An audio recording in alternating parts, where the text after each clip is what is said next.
Episode 4145, Just Because Life Takes an Unexpected Turn. Moms, it's time to rediscover, rejuvenate, and renew who you are in mind, body, and spirit. Welcome to Create Your Now, Your Best Selfie, the show to help you do just that. Here's your host, certified life coach, personal trainer, and nutritionist, Christiane Wargo. Happy day. Guess what? It's hump day. It's time to get ready for something extraordinary because God is knocking on your heart. He has been, but sometimes we're just too busy. But have no fear, just because life takes an unexpected turn, God is always near. For those of you who are brand new to Create Your Now, welcome to this incredible family. I'm so delighted of your presence. If you already had the opportunity, you'll want to head on over to createyournow.com where you can learn more and sign up for the Kisses newsletter, the Keep It Simple strategy, everyday solutions to live, love, and impact. Well, this episode is brought to you by AIM, Inspiring Connection and Community. You know, life doesn't always unfold the way we planned. One day the road looks clear and the next it curves somewhere we never saw coming. Unexpected turns can leave us feeling disappointed, confused, or even uncertain about what is happening in our world, the world that we touch, and what God is doing in the middle of all of it. But here's what remains true, even when everything else feels shaky. God is never surprised by the path ahead. Just because life takes an unexpected turn, God was not caught off guard, and He is not scrambling to figure out what to do next. Surprise? Maybe not. For I know the plans I have for you, declares the Lord. Jeremiah 29:11, you know it. Plans to prosper you and not to harm you, plans to give you hope and a future. Even when your life takes an unexpected turn, you can trust God with absolutely positively every chapter of your story, the ones you would have written yourself and the ones you never saw coming. You know, the question is, what do you do though while you're standing in the middle of that turn? Have you ever found yourself like doing circles? You know how a dog chases its tail and they just keep going round and round and round and round? I'm thinking, why are they chasing their tail? It's kind of crazy, but you know what? Us humans, we do the same thing. It just looks different. We're not necessarily physically going around in circles, but with our life decisions, oh yeah, we look like a dog chasing the tail. And so when you're standing in the middle of that turn before the next chapter reveals itself, what do you do? And answering that question honestly means you got to peel back a few of those layers. Because what's on the surface is rarely what's really going on underneath. And we know it, but we're not willing to. However, we're really great at being busy in the hiding place. And that's really the first layer, right? Is the easiest to spot in other people. We see it in them, but admit it ourselves? Yeah, no. We don't want to. In fact, it's actually very challenging. It's hard because we can't see our own faults always. Chaos and busyness can be traps we set for ourselves to escape what really needs to be attended to. And so it's easier to fill that calendar than to face a wound. It's easier to stay in motion than to sit still with a question you're afraid to ask God or even yourself. Just because life takes an unexpected turn doesn't mean you have to give up and run and hide behind a full schedule and a racing mind. Running from stillness doesn't make the unresolved thing disappear, but it does feel like it's further away. But it's not. It just gets buried deeper and deeper, where it will keep pulling at you until you finally turn around and face it. What are you doing lately? What are you running from? What are you hiding from? Because peeling back this layer starts with a simple, uncomfortable question. What am I staying busy to avoid feeling? What is it? And then why? It's hard, but I know you wouldn't be here if you didn't want to go deeper, if you didn't want to have a better connection with God, a better relationship, taking it on His level, not our level, because we can't do it ourselves. We have to have a willing spirit. And so I want us to look at self-control. And this is the part where it's like, yeah, nothing is guaranteed. And that's not fun. That's the part where you're like, yeah, I don't like that feeling. That's the uncertainty, right? Underneath the busyness is usually a scramble for control, because that's where uncertainty makes us feel like we've lost the wheel entirely. And when we feel like we've lost the wheel, self-control is often the first thing to go. We reach for whatever gives us the illusion of control back. Overworking, overeating, scrolling. Yep. Sitting on the pot for too long. You're just scrolling. Snapping at the people closest to us. The ones you love, you get mad at them when really you need to be mad at everybody else. Has nothing to do with them. Or maybe it's just you just shut down altogether. You're like, I'm done, I'm finished, I'm not going to talk. I'm out of here. Loneliness helps, but it really doesn't. Galatians 5 verses 22 and 23 lists self-control among the fruit of the Spirit, right alongside love, joy, and peace, which tells us something important. Self-control isn't a personality trait some people have and others don't. It's a fruit. It grows, and it grows specifically in the soil of uncertain seasons if we let it. That is your Kiss to Keep It Simple strategy. Grow in uncertain soil. And it's hard to do because it's easier to retreat, and not to some pretty place that has beautiful blue skies and a gorgeous sun where you come back and you're just like glowing with this gorgeous tan. No. That's not what we're talking about. We're not talking about that place that you think, oh, I got it all, that retreat. No, it's retreating as in you're running away. I'm done. I can't do this anymore. I'm going to hide out. How's that working for you right now? We all do it. Not necessarily every single day, but it shows up in our life somewhere. You could be running from your spouse for whatever reason. You could be running from your own children. You could be running from a situation like, gosh, if I just stay far enough away from it, I don't have to address it. Bologna, you do. Maybe you need to have some bologna and cheese so you can get something in your brain that says, wait, I can grow in uncertain soil. And by the way, bologna and cheese is not a sponsor of this episode. I think it's funny because I haven't talked about bologna in a long time. But growing up as a kid, bologna was a big deal. It was that meat that was like, yeah, it's a little uncertain, but it was meat and it kind of tasted good. There's a little saltiness to it, right? You're like, salty's kind of good. I don't know how big bologna is nowadays. I haven't fed it or eaten it in like forever, probably decades upon decades. And I don't think my grandkids have even tasted it yet. So who knows where bologna is on the menu?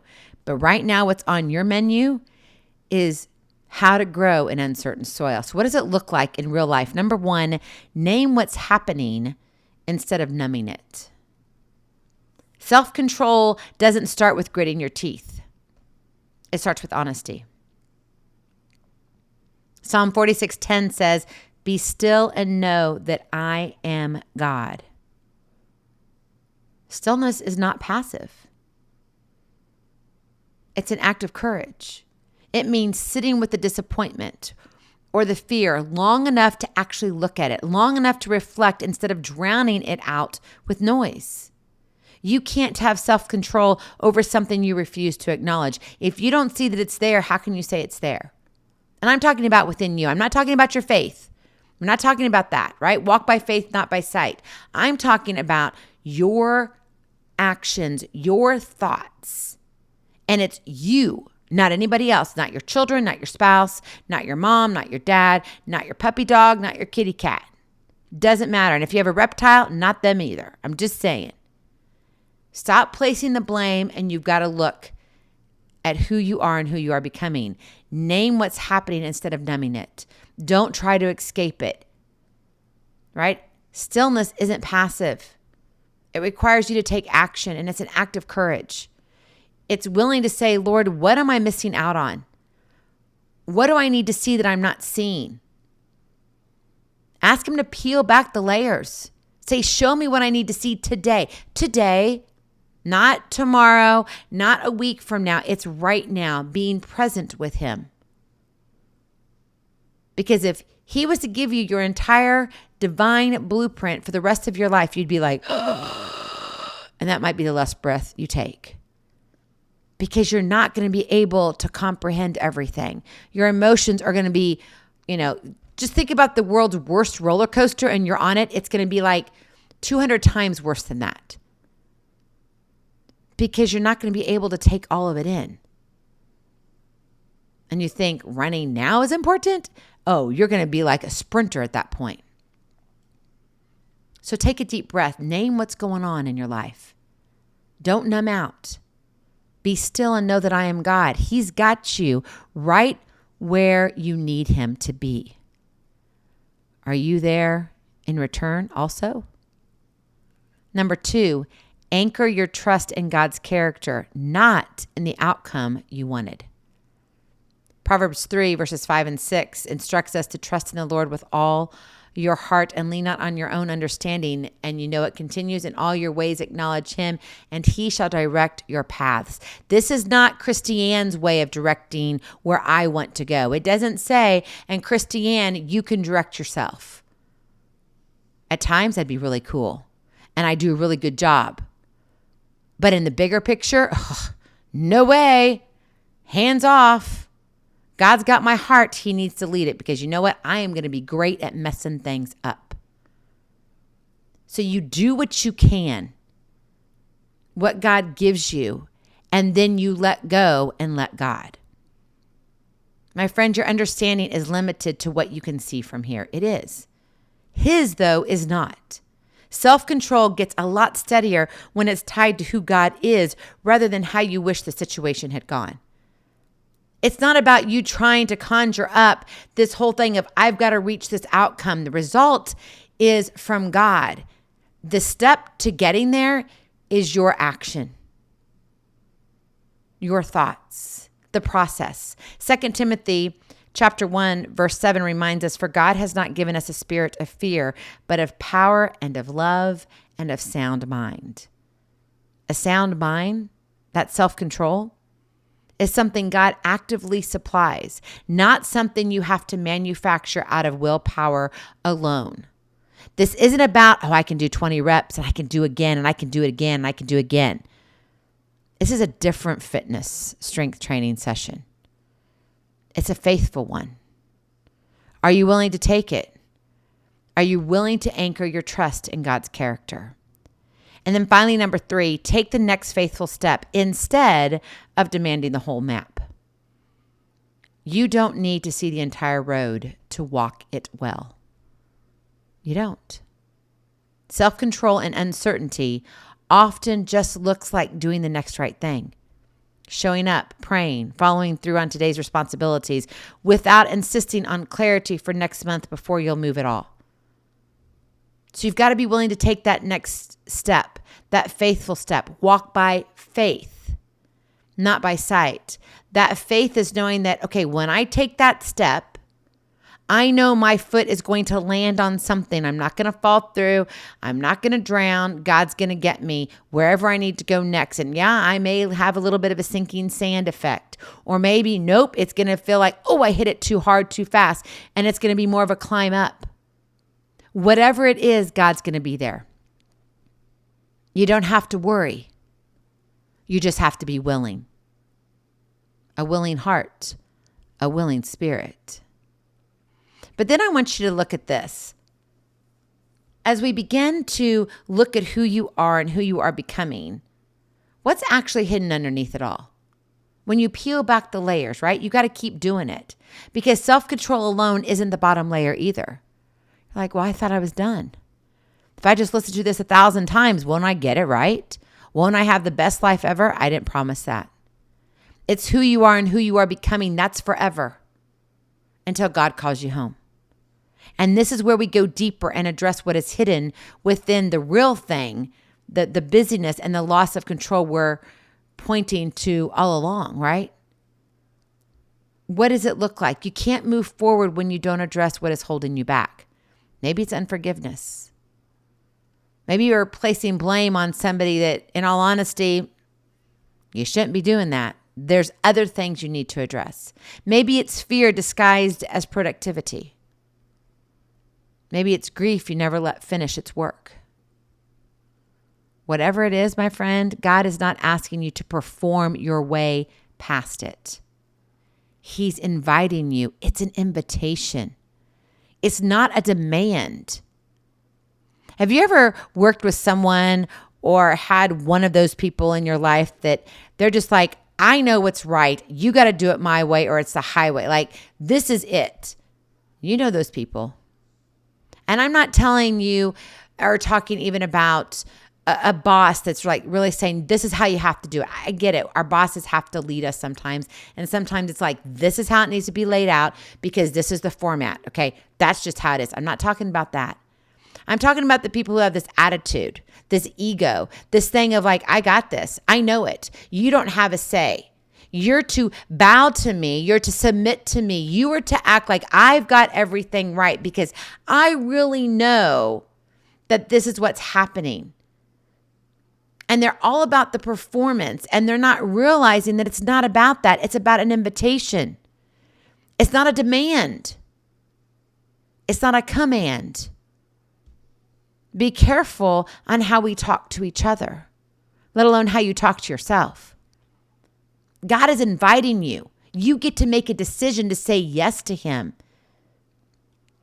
And he's inviting you to bring it into the light where healing actually happens. It's not about running and hiding. It's about who you are and who you are becoming, who God has called you to be, the core.